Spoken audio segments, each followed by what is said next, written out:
Hi, everyone. Welcome. My name is Ryan Acker. I'm the operations manager with United Suicide Survivors International, and we are so excited to be here today with Sandra YiLopez and Kelly Saidey, who are going to be talking to us about crisis to resilience, the therapeutic outcomes of a support group for survivors of a suicide attempt. But for those who are new, we just have a little bit to share about United Suicide Survivors International. So if we could show the next slide, we will talk just a little bit about what we're going to do today.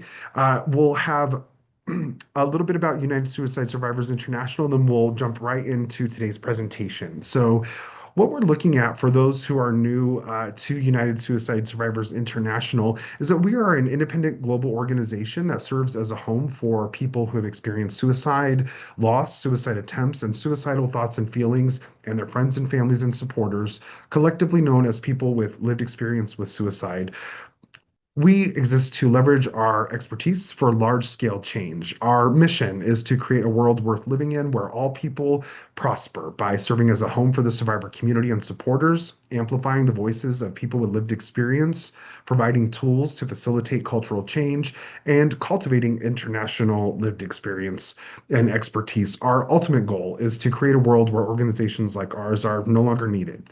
We have several programs and services where we work to build community and to empower people to share their stories, to create change, and to build tools for change makers throughout the United States and with our partners internationally. Today's webinar is one of these programs. And so, without any further delay, I am so excited to welcome Sandra and Kelly to walk us through this amazing presentation. So, Sandra, thank you so much. I'll hand it over to you. Thank you, Ryan. Hello, everyone. I think it's evening for those on the East Coast. It's kind of evening. It's 4:30 here on the West Coast, and Kelly will let you know it's actually an entirely different day of the week over there in Australia. But welcome to this webinar. My name is Sandra. I'm a licensed marriage and family therapist from Didi Hirsch Mental Health Services. I'm currently working there as a training consultant. I used to be the clinical director of our suicide prevention counseling center, but now just have the opportunity and honestly luxury to be focusing on this program development. And I'm so excited to share this webinar and training with you all today. I'm going to pass it over to my co-trainer, Kelly. Thank you, Sandra. Hi, everyone. My name is Kelly Saidey, and as you can tell by my voice, I'm down in Australia. So it's 9:30 Thursday morning here.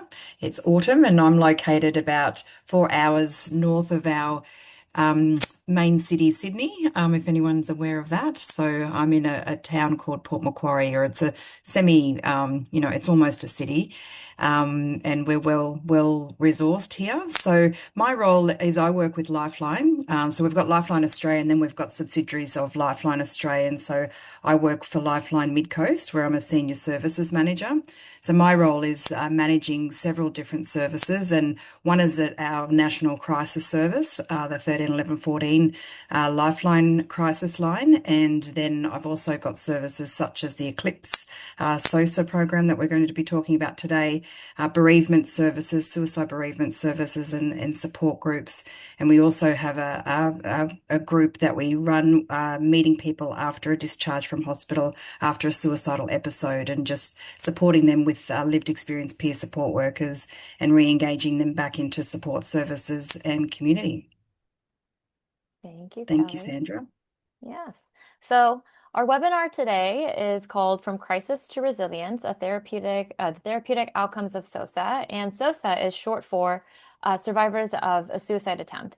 And we are going to be presenting on the support group that we had established to provide support for folks with lived experience of surviving a suicide attempt. We do also recognize that this content is heavy. It's also very personal, especially if you do have your own lived experience. We talk about suicide attempt, suicide experience, survivor experience, and can be emotionally challenging. So at any point, if you feel like you need to step away, we really encourage folks to take care of themselves throughout this webinar. Today, what we will be doing is just giving you an introduction to the support group for survivors of a suicide attempt, also known as SOSA. the partnership of the clinical and lived experience piece.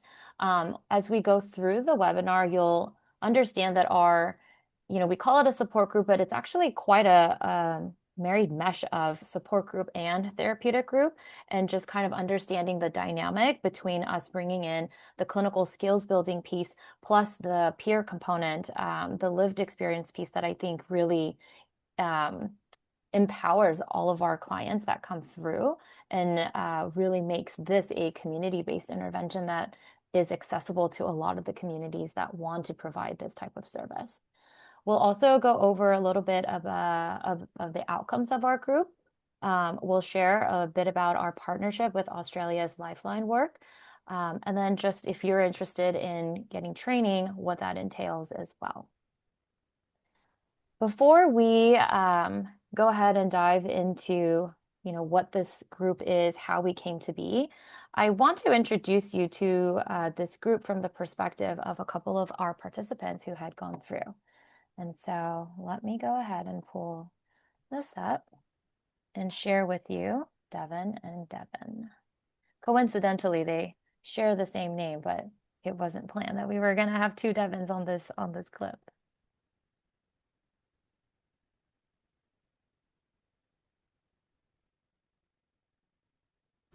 I've struggled with thoughts of suicidality and wanting to be dead pretty much my entire life. The day of my attempt, it was pretty much like any other day. Woke up, there was a lot of sadness, a lot of crying. I felt kind of hopeless, didn't really want to be bothered, didn't have a good appetite. My phone was ringing crazy because I probably hadn't talked to anybody in probably about 24 to 48 hours. By the time I was like 38 years old, the suicidal thoughts were incredibly strong and active. And there were plans, everything was kind of set in motion. And I never thought, since this was all I ever knew, I never thought that there would be a point where my thinking would change, where my daily thinking and the daily processes of how I think about life and situations, that it would change and that I would not obsess over wanting to be dead every single day. And to find the suicide support group was something that has changed my life, I think, for the positive more than anything else I've ever experienced. I really felt that I was going to end up back in the same place. And me coming here, it definitely changed my life. It's shaking some things up. It's made me realize I'm not the only one out here going through this. And I feel like that's what a lot of people's problems are. They feel like they're the only person who can understand themselves. I have been in therapy, I think, for probably about 20 years off and on. And this is really the first support group. The suicide support group is the first one that I have stayed with. Therapy coupled with, I think, a loyal commitment, going to group and participating, being honest, and interacting with people in group and connecting is what has changed my thinking processes. So my automatic thoughts don't always jump to suicide.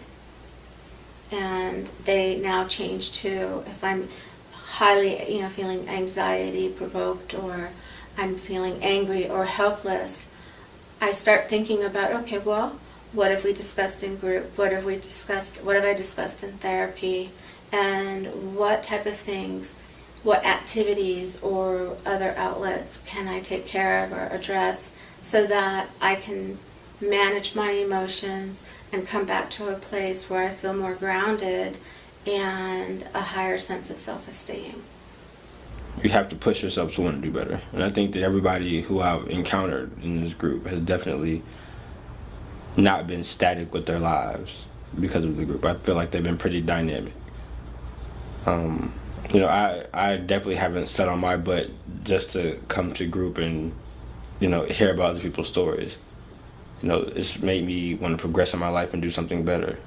with group, I have learned to create a safety plan and to talk to people about what's going on in my life, and to feel like I'm not the only person that feels this way, and that it can change, where I never felt that way before. I never had any reason to feel that way before. The people in the group definitely helped me, feel like I wasn't alone. For me to talk about what had happened with me, and for other people to talk about what happened with them, and then to give feedback that wasn't just, oh, well, things will get better. You're tired of hearing the cliche statements. You want somebody to talk to you and genuinely know that they care about, what you're doing. I've made friends inside of this group. They are really my family now. We exchange phone numbers, we text, email, and talk on a weekly basis. And that has definitely been something to help me. The clinicians, the program directors, everybody has been so humble. Nobody here appears like they're doing their job for a paycheck. And I think, anybody who works in this field should be doing their job because it's something that, heals them by heart. And I feel like everybody here is doing this because of heart. And that definitely makes a difference. I feel like there's a new person inside of me that has transitioned from a very, very deep core of suffering and hopelessness, and where there was a person that felt like, okay, your job's done on this earth, you're no longer needed. And now I feel like there's a lot more left to do in my life, and that I do make a difference here, and that there's more for me to continue and to enjoy.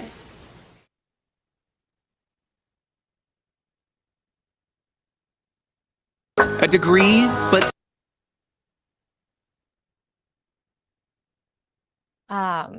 When we go into the next few sections and talk about the partnership between clinical work and lived experience, I'm going to actually reference this video back. Our female participant, Devin, actually went on to becoming a peer facilitator for this group after multiple rounds of attending herself. And you'll also see that that's not an uncommon thing that happens in SOSA. I think a lot of the times our participants come through looking for just any way to figure out how to cope with their suicidality, find connection, and then somewhere along the line, right, develop a little bit of what, we're sometimes like the H word, right, the hope, right, and then end up finding a different way to feel purposeful in their experience and the pain that they have experienced. And we've seen lots of participants come through, become peer facilitators, and it's such a full circle moment to see us see them do that, and also a very humbling experience to be part of that too. So okay, so really quickly, just how did SOSA come to be? At Didi Hirsch, we've actually been running our suicide loss survivors since the 1980s. And we do operate the 988 call center, or the Lifeline call center, for Los Angeles and Orange County at our center. And we were getting a lot of requests for survivor support. And we were like, yes, survivor loss, right? Here's the resources. We do offer these groups. And what we've come to find was people were not necessarily asking for loss resources. Folks had suicide ideation themselves. They have attempted suicide themselves, and they were looking for some sort of postvention support. And we were looking everywhere we can and trying to figure out, okay, what kind of salient resources can we provide our callers that are looking for this type of resource? And we've come to realize, wow, there is a huge gap in service that is needed here.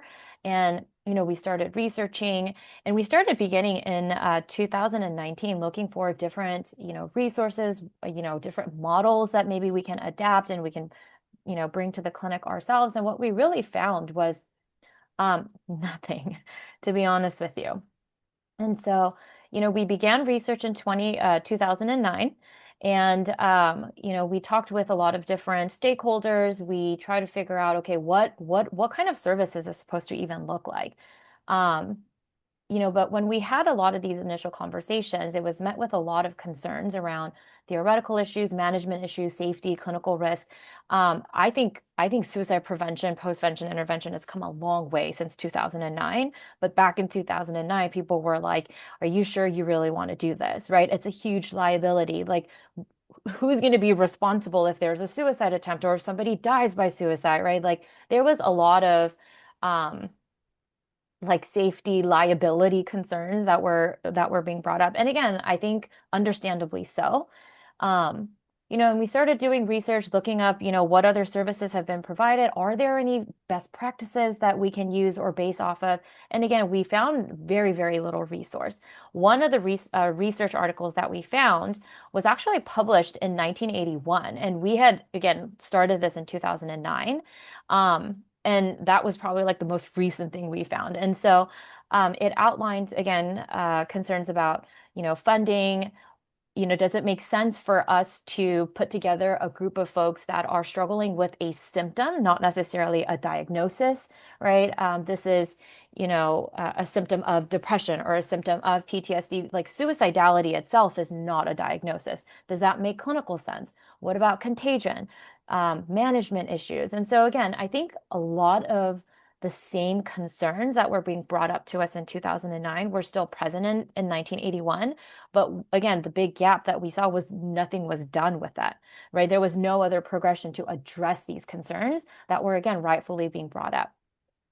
We wanted to make sure we were being responsible. We didn't want to do, further harm. We wanted to make sure that what we were doing was going to be responsible and also helpful for the folks that we were trying to service. So we did look at all the different best practices in suicide prevention. There was no guidance on how to run a group for suicide attempt survivors, but operating the call center, the 988 call centers for LA and Orange County, we kind of looked at, okay, what are the best practices in how we manage crisis and what we're doing in suicide prevention? That's kind of where we started developing out this group. We held many focus groups. I think it speaks to a lot of the stigma, even within our agency. We were like, how do we find people to even fill a focus group with? And so what we decided to do was put like a little announcement on our call log, like when the shift supervisors and the shift counselors came in, they had to like sign in. And basically saying, hey, we're looking for folks with lived experience to participate in this focus group so we can understand what is it that we're trying to create here? What is the need? What should the service look like?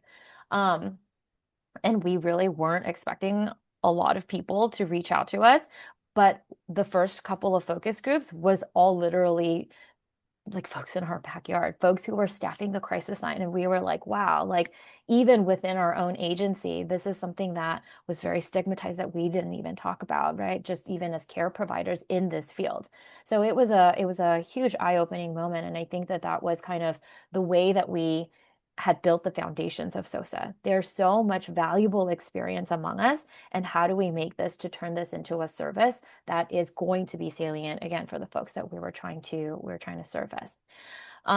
We did launch our first group in 2011, so it took us about 2 years of different researching, trying to figure out, what is this group going to look like?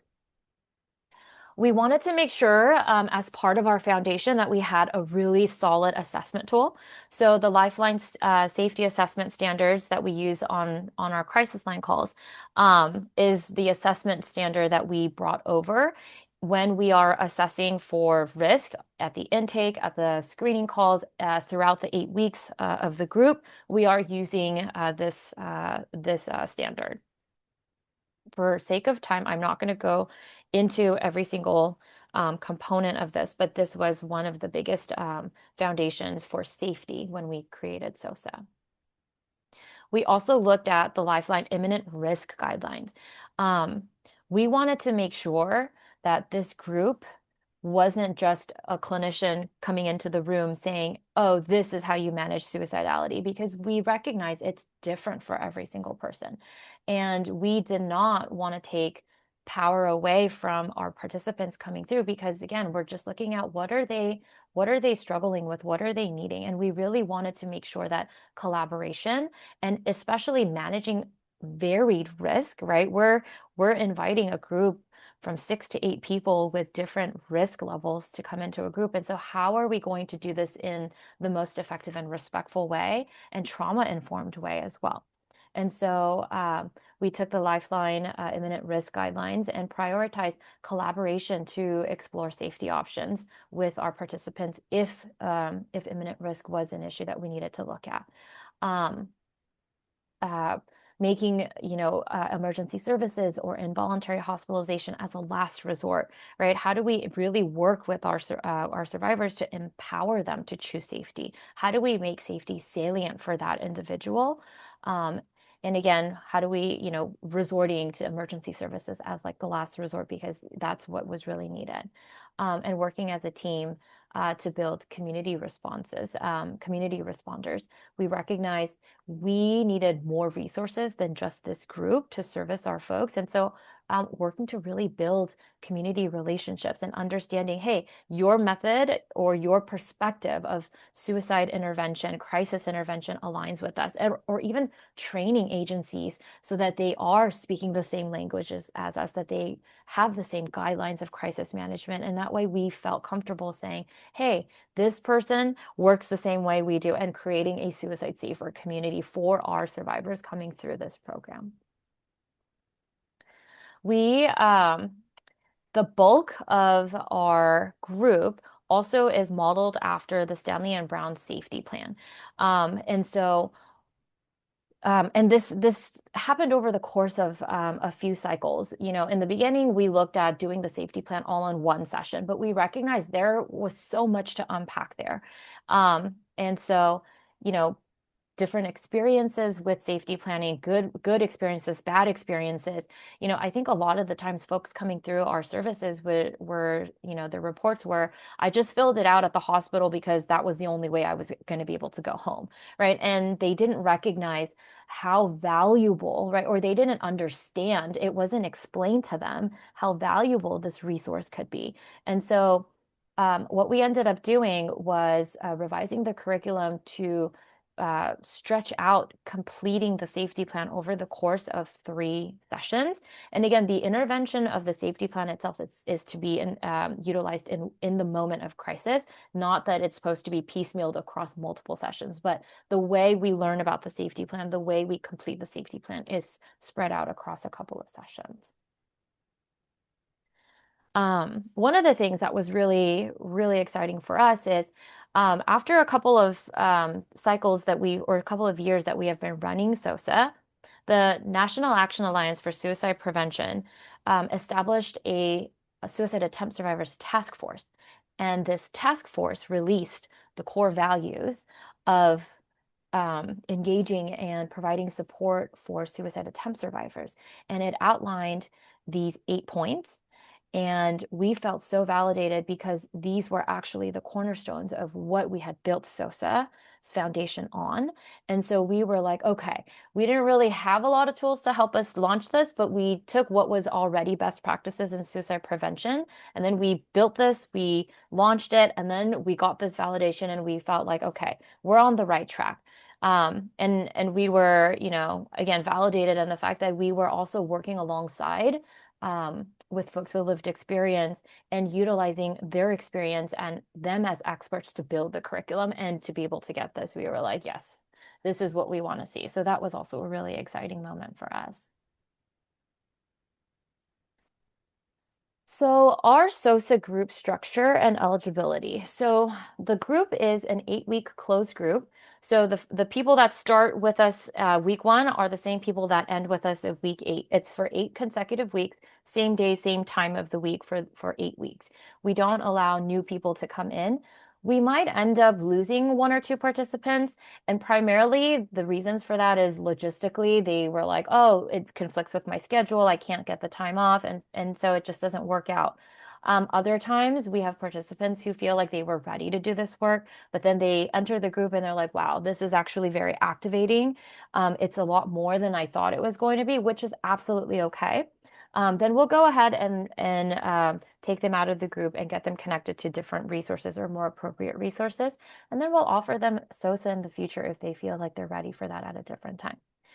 Ideally, we'd like to have anywhere from about 6 to 8 participants. So at Didi Hirsch, we will start the group with 8. And then, like I said, every cycle we lose about 1 or 2 participants. And I found that sweet spot is about 6 to 7 participants in the group, just for time management purposes, risk management purposes. And we always have 2 facilitators. Ideally, we would have 1 clinical facilitator and 1 peer facilitator with lived experience. Sometimes that's not always the case. You might not have somebody in the place of readiness with lived experience to serve as a peer. And so if that's the case, then you can just run this group with 2 clinical facilitators. We have also done that in our Orange County branch because we didn't have a peer facilitator identified. But the most important thing is that this group is always ran with 2 facilitators, and that is for safety purposes. If, let's say, we had to do a suicide intervention or a crisis intervention in the middle of group, we would have 1 facilitator available to step out and do some of that individual work, and we would still have another facilitator to continue containing and running the group. We would never want 1 facilitator to try and manage the whole group dynamic and the crisis intervention at any given point.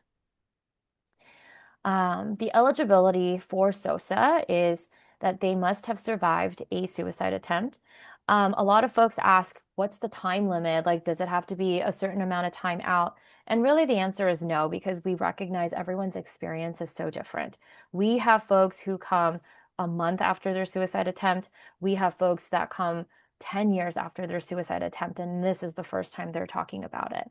And so, there's no timeline or like a hard rule in terms of how far out you have to be from your suicide attempt, but that they must have a lived experience of a suicide attempt. Currently, SOSA is only available for those who are 18 and over, so it is only for adults. We don't have this curriculum modified yet for adolescents. It's something that we are currently working on and getting developed and looking at getting developed. But for now, SOSA is only available to those ages 18 and up. The other aspect too is every participant that comes to us that are interested in SOSA will go through a phone screening and an in-depth intake. And at that intake, we will also assess for risk.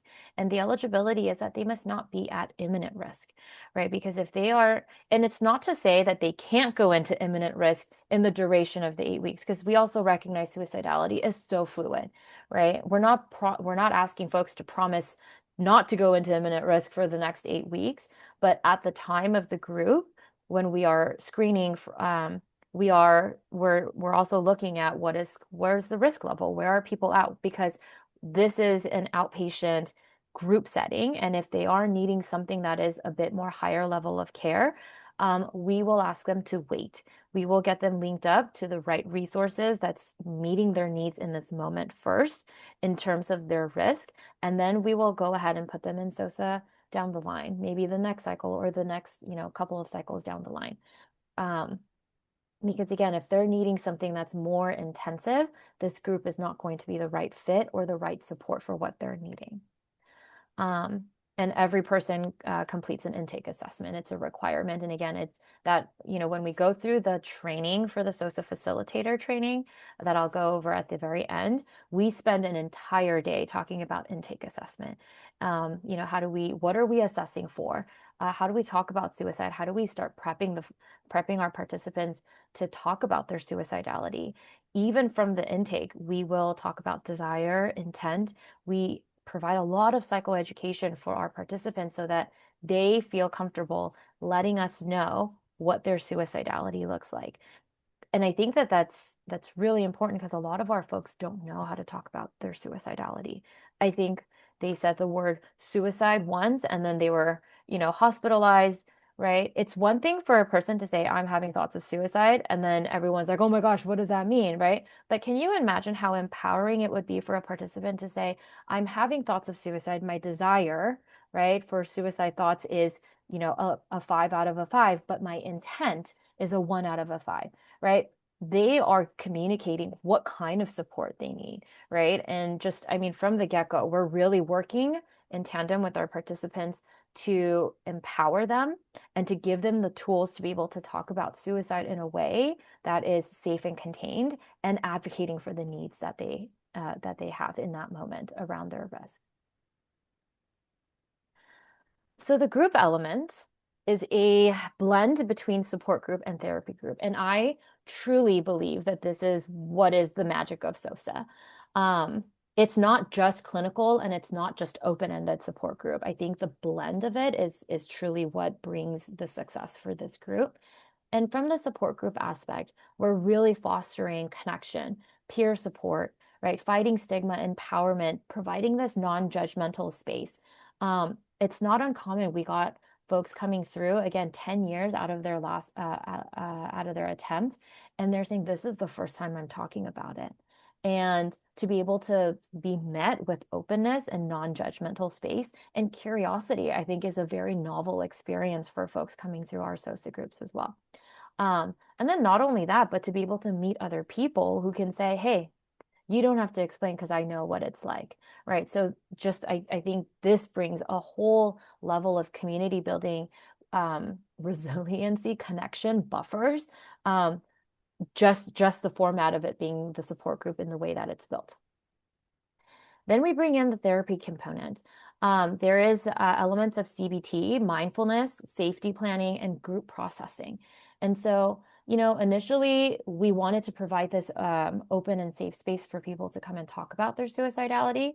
But then we recognized, we needed to bring in something that balanced the light and the dark, right? It's great that folks had a safe space to talk about it, but then it was almost like we needed this other component to teach folks, what do we do with it now, right? We don't want to just sit in it, but what do we do with it? And how do we gain movement and find ways to cope and make it kind of to the next hour, take the next step, because sometimes that's really hard.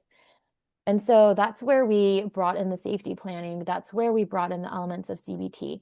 The CBT of SOSA really, when we talk about like activators through the safety planning, internal coping strategies, external coping strategies, people we can reach out to for support, right? We're really teaching folks at any given point of your activation, right? You can change something in your environment and feel like you have power over how you respond to suicidality. I think a lot of times folks come in feeling like I've got no control over my suicidal thoughts. Like something negative happens and then I'm right here feeling suicidal, right? We're really helping folks to try and externalize this and help them feel empowered and acknowledge, okay, if I'm feeling this way, I recognize I'm feeling this way, or I'm starting to engage in these types of behaviors, or I'm having these types of thoughts.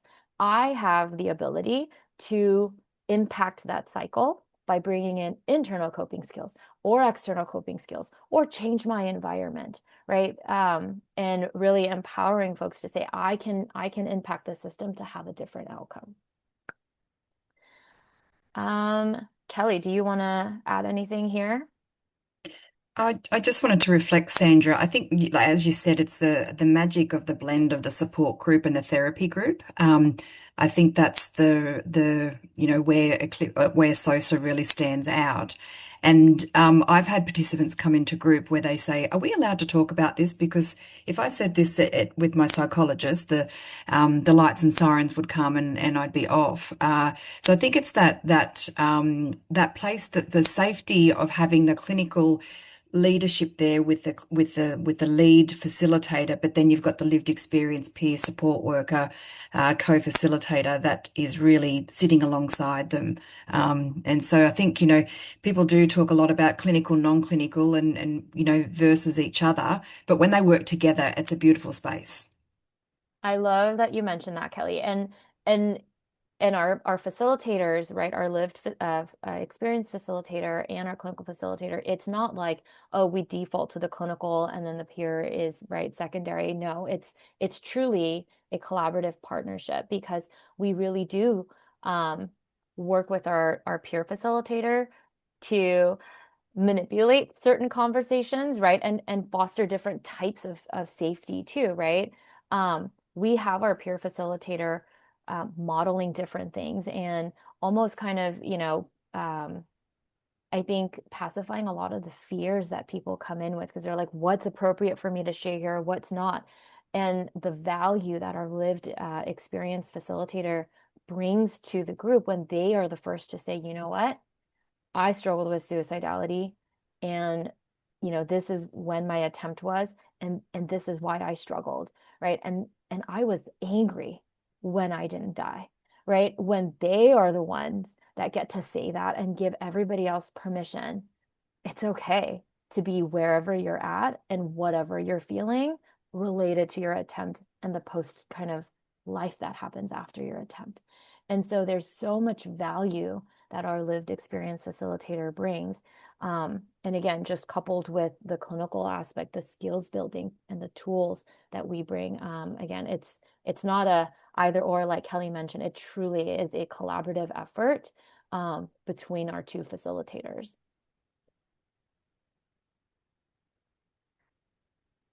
So the group phases, weeks 1 through 3, we're really building rapport, building connection. We're building safety, emotional safety. Weeks 4 through 6 is where we're really doing the skills building, resources, safety planning. And then 7 and 8 is creating hope and looking forward, kind of the closing down. I'm going to quickly go over the snapshot of what all of our weeks entail. So week 1 is introductions. It's getting to know who your group is. It's getting to come and understand what are we going to do here, right? And it's really answering a lot of questions. Folks are like, what are we supposed to do here? Is it safe to talk about this? What's going to happen if I do have thoughts of suicide? So from the get-go, we talk about crisis protocol, what our approach to suicide intervention looks like. What can you expect if you're at imminent risk in the duration of the 8 weeks? So we lay it from the get-go, the groundwork, so folks know what to expect exactly in terms of safety, emotionally, physically, and mentally for the next 8 weeks. Week 2, we talk about suicide. We actually put on a video that kind of goes, it's a narrative video. We have a different kind of versions depending on who we have in the group, but we do have a list of different videos that will show our participants, and then we'll open it up to discussion. Any parts of this person's experience that you identified with, that you don't identify with? What are your thoughts? What have your experience with suicide been? And so we'll go ahead and start right at week 2 talking about suicide. Week 3, we talk about giving and receiving support. One of the things we found is everyone gets so close to each other really quickly, because to find other folks who understand what you're experiencing is not something that our participants have had a lot in their life outside. And so we really wanted to talk about boundaries, right? And set everyone up to be successful in being one another's support and receiving support from one another. Because what if another participant reaches out to you and you're struggling with suicidality yourself, right? We didn't want it to be a burden for that person to feel like, I feel bad, I can't help you, or like, I'm struggling too, right? So like, how do we talk, like talking about what are good boundaries? And hopefully these are also lessons that folks can take outside of SOSA to learn how to set boundaries with other people and really advocate for themselves while supporting other people. What does this all look like? As we enter week 4, we start exploring aspects of the safety plan. So what causes my thoughts? So we're really looking at activators, and we talk about, are there situations, behaviors, thoughts, images? What are the different things that activate your suicidality or allows you to become aware that you're starting to enter kind of this like territory where you need to start working on coping? Week 5, how can I cope with thoughts of suicide? And here we go through steps 2, 3, and 4 of our safety plan, internal, external coping skills, people that we can reach out to. And then week 6, we'll go ahead and finish out the rest of the safety plan. So steps 5, 6, 7, people who know about my thoughts, folks who are willing and able to help me when I am struggling with suicidality, right? Who are those folks? Professional resources. All of these groups are so amazing because I feel like there's so many like major golden nuggets we can tap into. One of the groups I had ran, one of the gentlemen in the group had no idea that voluntary hospitalization was a thing. And he actually said, sometimes I feel like I do need to go to the hospital, but I can't afford the bill, right, of the ambulance and being involuntarily hospitalized. And we talked about all kinds of different resources. And when he realized voluntary hospitalization was an option for him, it completely changed what his safety plan looked like. And I think it's very awesome. Like, I mean, truly, it's awesome to be able to talk about all these different resources that some might be stigmatized. Some people have really negative experiences by, and just kind of processing through those things and allowing folks to maybe reconsider utilizing some resources that they might have written off in the past, or they were too scared to explore. One of the really cool things back in week 3 that we'll do is we will actually call the crisis line. So we have our 988 call center attached to our clinic. So we have the luxury of calling our shift supervisor and saying, hey, it's SOSA group 3. And so they already know what that is. And so we'll call the crisis line with the group, and we get to walk through what a call on the crisis line actually looks like, and then give our folks the opportunity to ask questions on to the shift supervisors, things that they were afraid of, or they were always wondering about, or things that prevented them from using 988, or even giving feedback if they had negative experience, positive experience. And I think it's very empowering for our participants, one, to have the knowledge and understand what it's like to call the 988 crisis line, and then to be able to ask questions, get answers, and then give feedback on what was helpful for them as a consumer. So there's lots of different really cool things that happen throughout the week. Week 7, we talk about hope as we're kind of winding down. We also recognize, the group ending can be another loss, right? It can feel like another loss. I finally have this safe space, right? This community, and what happens when the group ends. So we address, the anxieties about that. But we really try to focus on hope and what have you learned over the course of the last 6 weeks, right? And really building on individuals' strengths, what we've seen change and shift in the last 6 weeks. And then week 8, where do we go from here? We talk about how to stay engaged within this community. What are the things that we need to do to maintain the skills that we have learned, right? Continue growing on or building on the foundations that we've built in SOSA. Many of our people will actually go through group multiple times. And it's also really interesting to see because, like round 1 of SOSA, they'll have a blank safety plan. Round 2, they'll bring the safety plan they filled out the last cycle, and then they'll update it. Devin, the female Devin you saw in the video, she actually brought her safety plan every cycle back, and she would write with a different color pen. And by like her 4th cycle, it was like rainbow. And just to see how much it had evolved. And we always meet people where they're at. If folks are like, I freaking hate the safety plan, I think it's a piece of garbage, we're not going to be like, you have to do it. We'll say, okay, tell us about that experience. What was it like, right? Or hope. People are like, F hope, like I don't have hope and that's why I'm here, right? That's okay. You don't have to have hope, but we can still talk about it. What are the things that you feel sad about that, or you don't have hope about, or you can just like allow other people to hold hope for you. So we really try to meet folks wherever they're at in their journey. Kelly, anything you want to add to the topics? The topics, what I like about the curriculum is that, yeah, we go down, like after the introduction and that connection phase, we really do go down into the nitty-gritty of it all. And then the beauty of doing the safety plan as a group exercise, I think they're so used to, and they all say, oh, not another safety plan. They do that clinically all the time.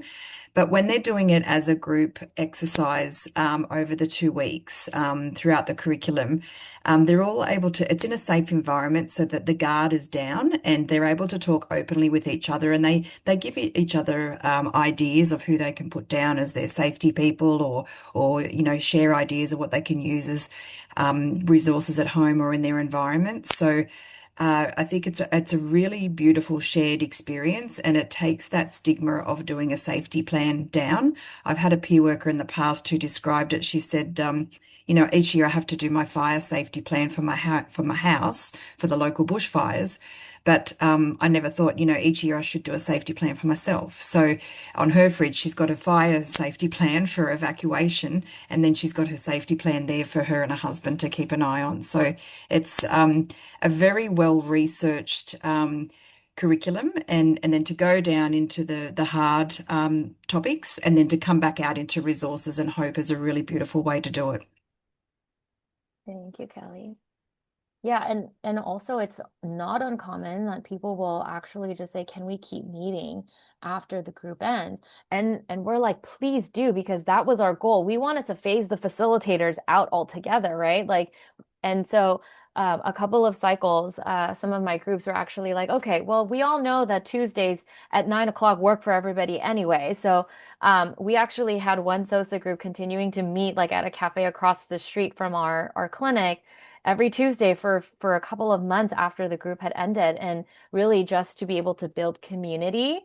And I like that ends up being so much connectedness and buffers. I think it's like intervention itself. And so to see that happen, I think was truly just, I mean, amazing. All right. Program aims and evaluations. Honestly, to be very honest with you all, I'm not going to go through a whole bunch of this. Our goal for SOSA really was to help people just cope with their suicidality. We didn't know if it was even possible to reduce suicidality, to reduce hopelessness, feelings of isolation. We didn't know if we could raise resilience. We had no idea. We just wanted folks to be able to cope with their suicidality. If all of these other things happened, that would have been great. But again, that wasn't necessarily our goal. It was kind of like, okay, it may be an aim. Um, but one of the really cool things is across 62 cycles with the data that I'm about to show you guys is with the unduplicated number of participants is 230, ages ranging from 19 to 77 years old, prior attempts ranging from 1 to 20 attempts. What we found was that it actually did decrease suicide ideation. It did decrease hopelessness, thwarted belongingness, and perceived burdensomeness. It did increase resiliency or coping and connectedness, and increase safety planning knowledge. This data is collected across 2011 to 2023. And again, at the time, there wasn't a lot of outcomes that we can use that were vetted specifically to measure the things that we were looking to measure, like hopelessness, ideation, thwarted belongingness, and resilience. So we used these outcomes, these set of outcomes.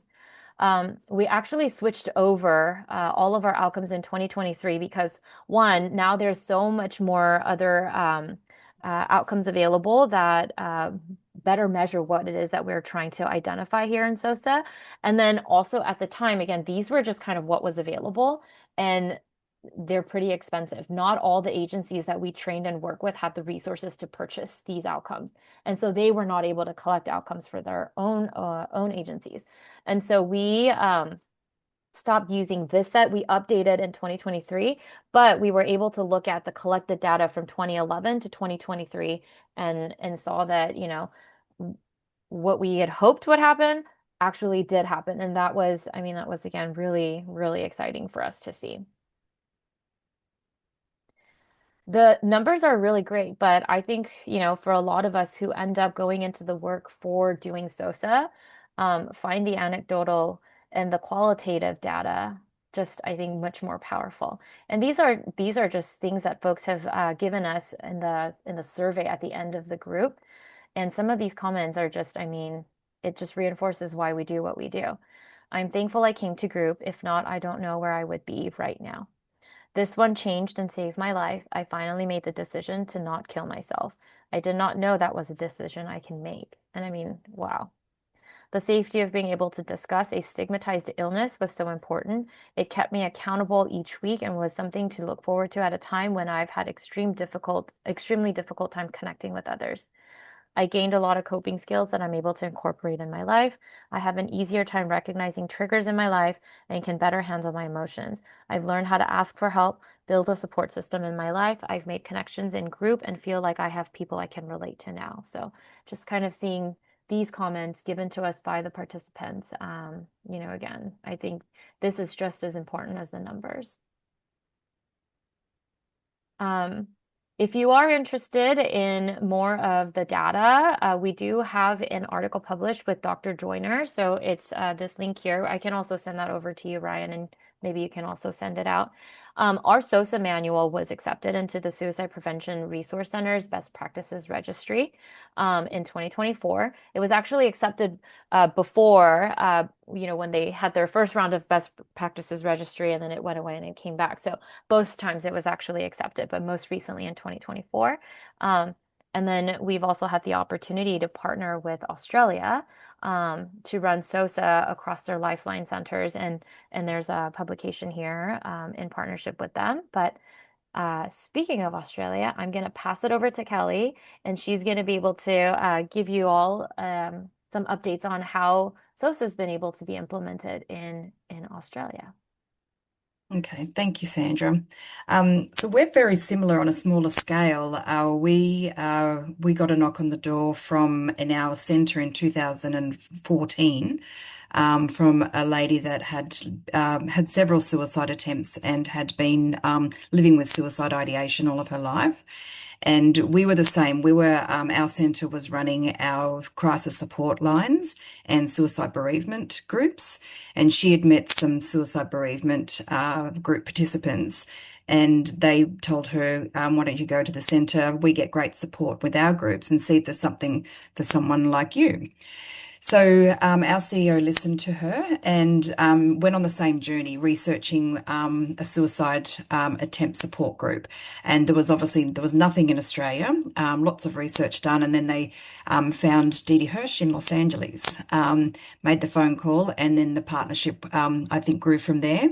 So Didi Hirsch supported Lifeline in setting up our groups in Australia. So we on the ground at our centre, we put together a lived experience advisory group to help in that initial setup, and then collaborated with Lifeline, our national body, and Didi Hirsch in getting the group started up in Australia. So we're into our 10th year this year. We've been through about 40 cycles of eclipse. And all of what Sandra has described to you is exactly what's happening in Australia. We're very wanting to keep the fidelity of the group as close as possible. So I've really honoured the relationship that we've had with Didi Hirsch, so we can keep that fidelity. So we know that we're following the curriculum and the best practice standards. The research is there, the curriculum is there, and it works. So we're really wanting to replicate what's been done and make sure that other centres that are rolling it out do the same thing. So we started up the groups in 2016. And same thing, was very small to start with. The lady that knocked on the door, the suicide attempt survivor, she went on to the Lived Experience Advisory Group in forming the group. She came through as a participant in that first group, and then she went and did some studies and came back as our lead facilitator. She's still a lead facilitator to this day, and she's about to retire. She's in her 70s now, and very, very invested, very, very passionate, and has been a big advocate for the SOSA groups and Eclipse. So it got renamed for Australia. So that Lived Experience Advisory Group initially sat together, and they wanted to just have a symbol of what it meant for them in Australia. So following the guidelines of everything with SOSA and the curriculum, and the reason they chose Eclipse, it was like they originally had a picture of an eclipse. So coming to the group, they felt like they were in the dark. They couldn't talk about suicide. They were lonely, they were isolated, and darkness really symbolises where they were at that time when they were very suicidal and having their suicide attempts. And then coming into the group and throughout the curriculum and over the weeks, they were coming out into the light. They were starting to talk about it. And they felt like, they were giving each other light. So that's where the name Eclipse came from, and it stuck. And then we've adopted the name Eclipse and sort of branded it in Australia.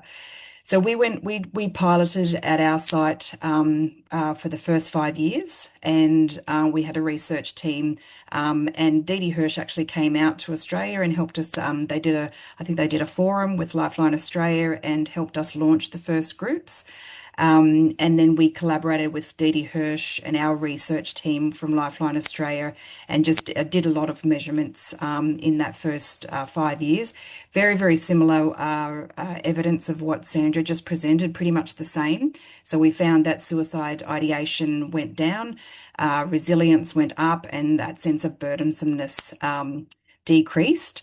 And we, with the research, what's amazing about the research when you do participate in the research, they had to fill out more forms, they had to fill out more surveys, which they're very used to in a clinical setting, but not one participant didn't do it. Like when you explain to them why we were doing this and what we were hoping to get out of it, they just were so thankful that they'd finally found a group. They'd finally found support. They felt safe with the organisations and the curriculum.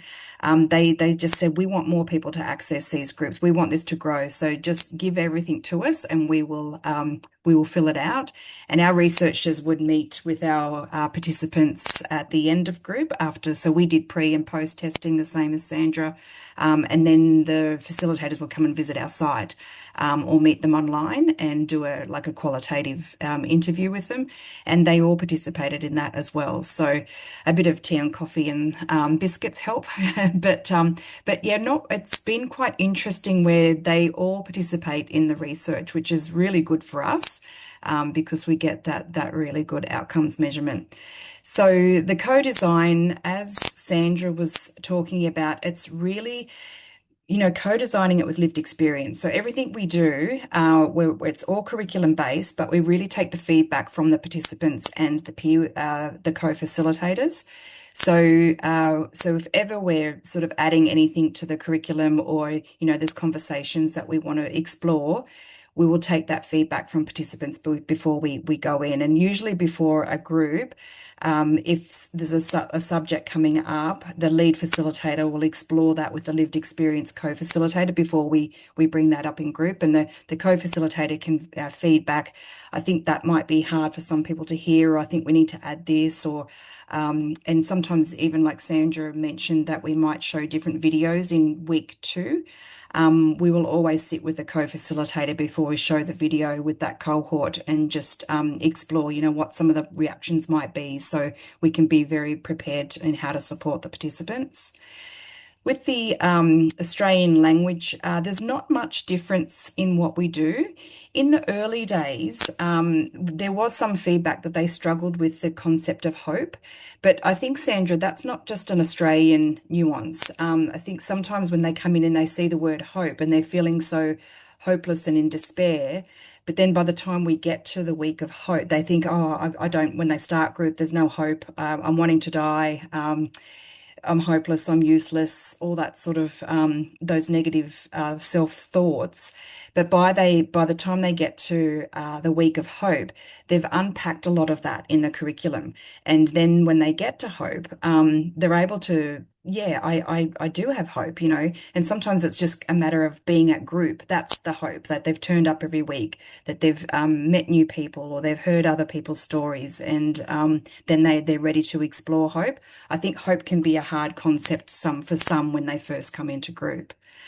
So we haven't really had to adapt much of the Australian language. It's just probably the biggest difference for us in Australia is our different health systems. So, and that would go for us, it's state to state as well, the different health systems in different states, and different funding organisations and things like that would be the main differences. So the pilot site where I work, it remains the information site for Australia. So Didi Hirsch, if there's things that are happening in this space with SOSA space, Didi Hirsch will make contact with our centre. Lifeline Australia will make contact with us. So if there's new sites wanting to set up an Eclipse group, they will contact us, and then we'll put them in touch with Didi Hirsch to get into the training, and then I will mentor them in starting up new groups. So to date, we have about 5 centres running the groups, and we have a mixture of face-to-face and online. So at our centre, we're predominantly face-to-face, but during COVID, obviously, we worked with Lifeline Australia and piloted the online arena, and that works well for some centres who cover a really large geography. And it worked really well last year. We had one of our peer facilitators be the co-facilitator online while the lead facilitator was on the other side of the country. And then the participants were all over from one state. So that requires, a little bit of work in the background and setting up and safety and intake measurements. But the online groups work really well. And while I'm speaking to you today, we've actually got a group. We're in group one, week one of a group starting today, and that's a lead facilitator, and it's her first group today. So she trained with Sandra and myself earlier this year. So there's quite a few nerves yesterday. So she's got her first group. The way she's come into us is that she was employed with us last year, and then she shadowed a lead facilitator and sat in a group for a full cycle, and then she did the Didi Hirsch training, and now she's ready to go solo. So she's in doing her first group today, and then her lead co-facilitator is a past participant who went through several cycles and then went through the Didi Hirsch training a few years ago.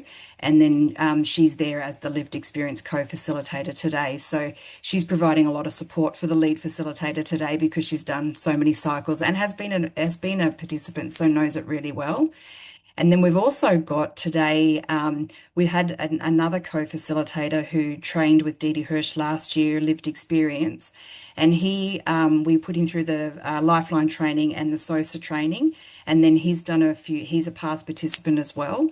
And then he's done a few cycles as a co-facilitator, and then he had another life event earlier this year and became his mental health wasn't 100%. So we supported him in that and gave him a break, and he stepped out for a little while, but just kept coming in for a cuppa every so often and for us to support him. And he's back today as well. So we've supported him. We realise it's a very fluid space, like Sandra said. So our participants sometimes have to step out, but sometimes so do our lived experience co-facilitators. So we supported him stepping out over the last 4 or 5 months. And then, last week he said, I'm ready, and he's there today. So we've got a good support network for him. He's got the other co-facilitator there, and then he'll just step in back slowly. So he can sort of sit as a bit of a hybrid participant mentor, and then towards the end of the group, he'll step back up into co-facilitating. So that when we talked about earlier, where it's a combination of clinical and non-clinical, and then also that fluid space of the lived experience. So, and I'm sure, Sandra, in the past, you've had participants that may become unwell during the group cycle, and we'll just say to them, that's okay. You can re-enroll and come back next time. We'll see you back on the other side if they have to go back into hospital and different things. So we keep the door open and keep it very fluid because it's not linear for everybody. I'll just go to the next slide. I love how you mentioned that piece about your lived experience facilitator. I can picture him in my mind, but I think that that's also really important because it's modeling real life recovery too for our participants, right? It's not that, okay, just because you went through a SOSA, like you're good, end of story. No, I think it's really great modeling in real life, like, hey, like things fluctuate, things change. I might have never had suicidality, but hey, look, like here we are. But we have resources, we have tools, we have help available. And I think just even modeling that, like again, there's so many different things that this partnership of a clinical and non-clinical but lived experience facilitator bring to the table. So thank you for sharing that. I'm so excited he's back. Yeah, we're very proud of him, and also exactly that he's going to share today about how he wasn't doing so well, but how he used some of his tools that he's learnt in group and the healthy help seeking, and how he stayed connected, because in the past he would have gone missing for months. But now, after doing several cycles, he knows that he's safe. So, yeah, he can still talk to us, and he knows that there's no judgment coming back afterwards. So he'll share that with the group, and I think it will be very well received. So as I mentioned, we've got the ongoing relationship and collaboration with Didi Hirsch. So that's been very beneficial. I think I don't know. I don't know what it would be like if we didn't keep in contact. So we always follow. As I said, we're very strong on fidelity. I would hate to think if we just trained and then lost contact, and just learnt the curriculum, and then let that fidelity go. So I think that's the beauty of this program, is that the strong curriculum, it sets it apart from other psychosocial support groups and therapy groups. It's got that strong, reliable and relevant curriculum where we weren't expecting in the beginning that participants would want to come back for more cycles. We thought they'd just come for one cycle and then they'd go, but they keep coming back, and then when they come back they go a deeper level with the curriculum each time. So quite often that first cycle that they do it, a lot of nerves and anxiety, and then that blocks a little bit of information sharing. And then by the time they do a second and third cycle, then the walls are down, they've connected with other participants, and we've actually had to cap how many cycles people do with us now, because we've had to move them into other groups because they'd like to sit in this space forever, if some of them would. So we go through accreditation processes in Australia. So we've got like a medical association that we get accreditation through, and also with Lifeline Australia. So I've set up in Australia, so for all the facilitators in Australia that have trained with Didi Hirsch, I've set up a quarterly meeting with them all. So we meet quarterly just to discuss, just to touch base and share resources. How are things going? Is there anything anyone needs help with? Anything anyone's finding hard with the topics or themes that are coming up that we can share information with? And that's been a really beneficial exercise as well, just to keep, because it can be quite, if you're in an area where you're not around, it's because this group is not everywhere. It can be quite isolating for some centres. So it's good to keep in contact and have that community in the background. So it's not just the lead facilitators that attend that's the lived experience co-facilitators as well. And some of the lead facilitators and centres that are starting up and they don't have that lived experience co-facilitator yet, they really love these meetings where they get to meet the lived experience co-facilitators, because they get to ask questions of what they need to think of. We've been recognised in Australia at state and national level on various occasions. So Suicide Prevention Australia recognised Eclipse as one of the top 9 suicide aftercare services in Australia. I've presented Eclipse at State Parliament in front of all of our members of Parliament, and I've also presented alongside our researchers at various Australian conferences, and I also had the privilege of doing IASP, and that was in Brisbane about 4 years ago, I think, and that was with one of our researchers and the lady that knocked on the door originally. We got her up there, and we're able to do the way we presented was that she did her lived experience component, I did the curriculum component, and the researcher did the research component, and that was really well received. So it's a very real program that really relates to people, I think. It's very relatable, but it's got the safety in behind the scenes. So I think that's the beauty of it. I'm just being conscious of time here. Ryan, how are we going? I say you got a few more minutes. You're great. Okay. So yeah, we've really adopted, the whole of Didi Hirsch way of delivering the groups. I was fortunate to go to Didi Hirsch. I think that was in 2019. I went and trained, and I think I was the first international facilitator that was trained. So along with our CEO, so that was pretty big for us, and keeping that collaboration going. And it's it's a shame for what we're finding in Australia, and probably questions come up about this, about funding and getting this bigger and getting it out there and getting it really mainstream. So there's a bit of movement in Australia at the moment with Lifeline Australia wanting to adapt it more nationally, where it's that's been, left to centres to grow. So there's a few meetings going on at the moment, but we're going to have a 10-year anniversary for our participants. So anyone that's been through the group, so coming back for an anniversary event later in the year. Like Sandra was saying, some of our group participants like to stay in contact. So we're fortunate where we are. We've got the resources to do this. We've formed a wellbeing group out of the Eclipse group. So where people have been through several cycles of Eclipse. And then we need to make space for new enrollments all the time.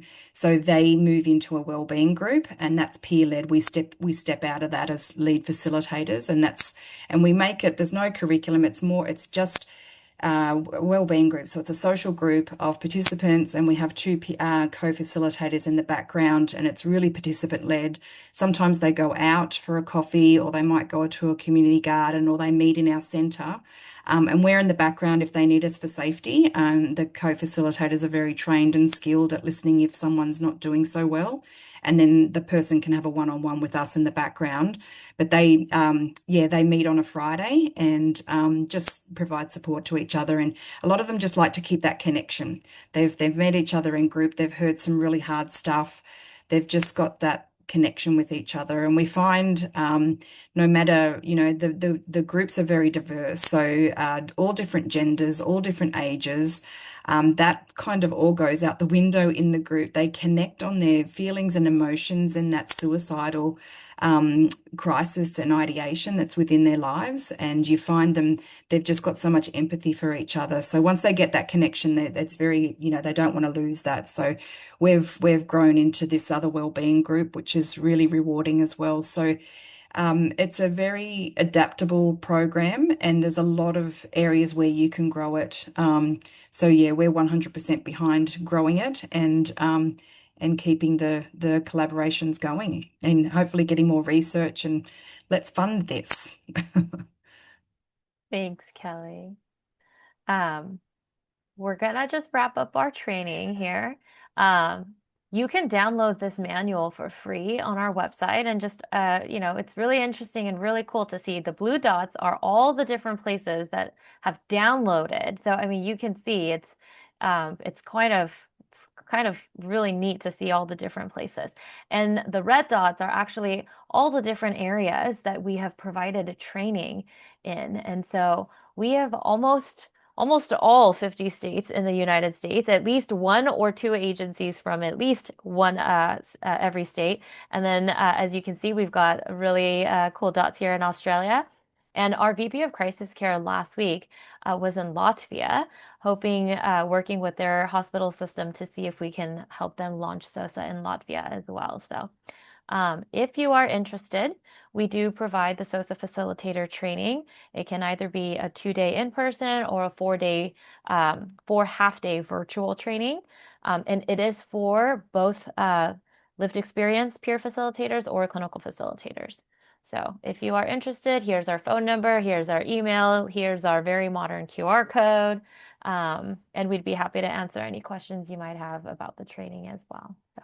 I want to just share that I'm a suicide attempt survivor. I'm pretty far into my recovery, and all of the things that helped me that I would wish would be part of a program. You said all of those words, and so I just feel very excited that you all are doing this work. I still use my safety plan. I am so impressed and have so much gratitude that that's an important part of helping people build that, and to learn how that can be so helpful. The idea that people can come again, this is really incredible. To continue on through the process as long as it takes, or to join the welcoming group, the wellness well-being group when they are at a place of nurturing that community. The importance of helping people understand the value and benefit of voluntary hospitalization, knowing that that can happen. That's such an incredible tool for people to learn. And then really, when you talked about the learning outcomes, the decision, when somebody says that they say, I did not know I could take this off the table. And I think that that's really powerful. So I just want to say thank you so much. For me. I think knowing that something like this now exists, it's successful, and now it can be available to other people is incredible. I have I have just a couple of questions. But before that, I would love to know for our audience if anybody else has any questions. We want to invite you to put that in the chat. We will add this training to our website over the next week. Does anybody else have any questions for Sandra and Kelly? If you do think of something, please, we want to invite you to put it into the chat. One of the things that I really wanted to ask you was about rural communities. And so we had talked about, thank you, Leslie. Leslie says this was amazing. So we agree. Uh, one of the questions that we have, and we had talked a little bit about, was in rural areas, mental health services can be really challenging to find. And so you had talked a little bit about how people can access to go to the training. It's true, right, that organizations in rural communities across the United States or across the globe could contact you and say, I want to build this program. Could you talk to us a little bit more about that? I know there people can call you to get set up, but what does that look like if an organization wanted to bring a SOSA group to their community? Yeah. So first would be to get in contact with us and go through the training. We do have, kind of a variety of different things that we do offer. So the training is the first step, understanding what the curriculum entails, how to provide the intake, and, just getting comfortable with running the group itself.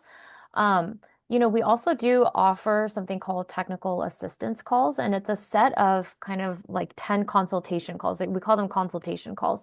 And really, ideally, we would use them when you have a group ready to go, and we would use a consultation call before the group starts to help, make sure we troubleshoot any issues that there are. And then we would ideally, again, have a consultation call after each group, and then one to debrief at the end to make sure that we're helping you successfully launch your first SOSA group. But in some of our rural areas too, I think we have to really also look at modifying language for it to be palpable to the community we're reaching out to. So some of our rural agencies, agencies in rural communities have reached out to us and said, we know that there's a need, but we can't get people to come because there's a flyer that says suicide and people are like, don't know what to do with that. And so sometimes folks have actually utilized the consultation calls to talk about how do we market this? What are some different ways we can word this in a way that is much more um, palatable to the community, right? You might be in a very conservative community that, don't really talk about mental health. And then you have a flyer that says suicide attempt survivors, and it's like, ooh, does that feel a little bit prickly? And so how do we, even just troubleshoot some of those things? So we try to be flexible in the way we provide consultation, just to make sure that, again, we're meeting the needs of each of the agencies that are going through. Um, and making sure that we're supporting them and launching this as successfully as we can in their respective areas. Amazing. Thank you so much. As I said, I am already thinking of communities that should be reaching out to you, and I hope that they do so that we can expand this type of programming and make it available to people. One of the other things that I just really wanted to celebrate and highlight, we had talked a little bit about this offline, is that sometimes in suicide prevention, we do understand and address disparately impacted populations. So we might create services or messaging, particularly for people dependent upon their industry, their background, many different things. And one of the things that I really wanted to celebrate is that you all have found, I believe that really in this group setting, the intersectionality and bringing everyone in the same space has been what is most successful.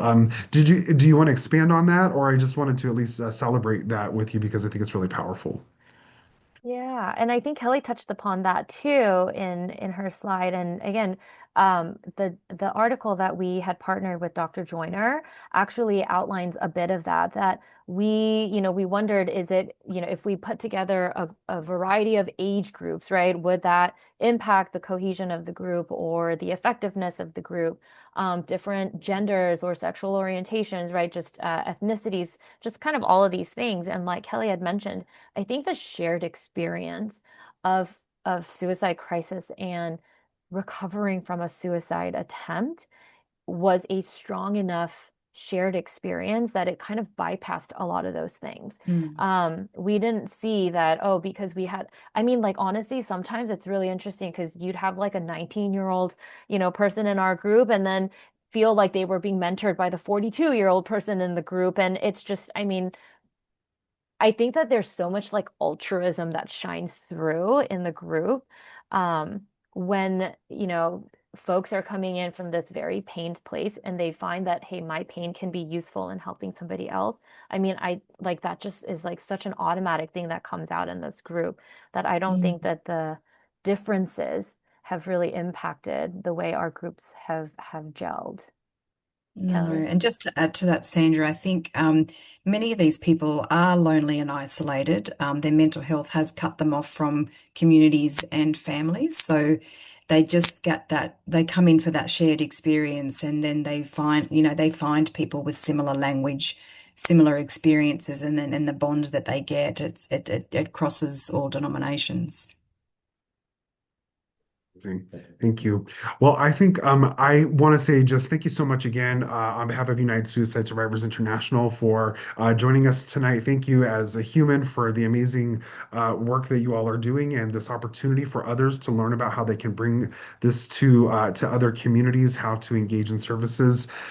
Just as a quick reminder, you can find more information about this program and learn how to bring it to your community by contacting the team at Didi Hirsch. Didi Hirsch. Their phone number is here available. You can also visit ddhirsch.org. And if you have more information if you would like to find more information about United Suicide Survivors International, you can also visit us online at unitesurvivors.org. We will also have this information available on our website coming soon. I think we are ready to wrap up for this evening. Before we do, Sandra, Kelly, not to put you on the spot, but do you have any words of wisdom to close us out for this evening? No, I just want to say thank you to everybody who is involved in this work to any capacity. I mean, it's hard work, but it's also rewarding work, and I feel very encouraged.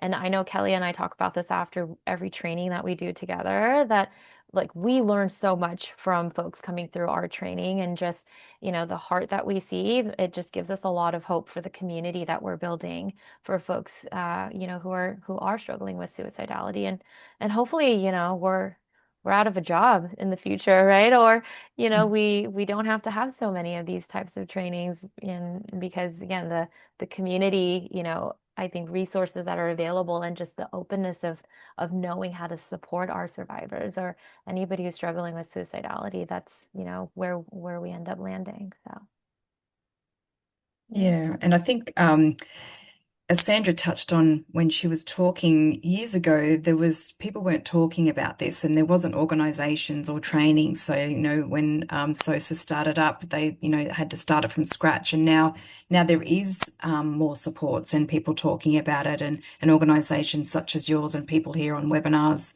addressing this. So that's given me a lot of hope over the years. It used to be a very lonely and isolated place to work, and now you've got peers around you and people and organisations being proactive and addressing this issue. Amazing. Thank you. Amazing. Well, I want to just say thank you so much again for joining us tonight. Thank you to everybody here on the webinar. And I hope everybody has an amazing evening, and we look forward to continuing to work together and build community together. Thank you so much. Have a good night. Nice. Thank you.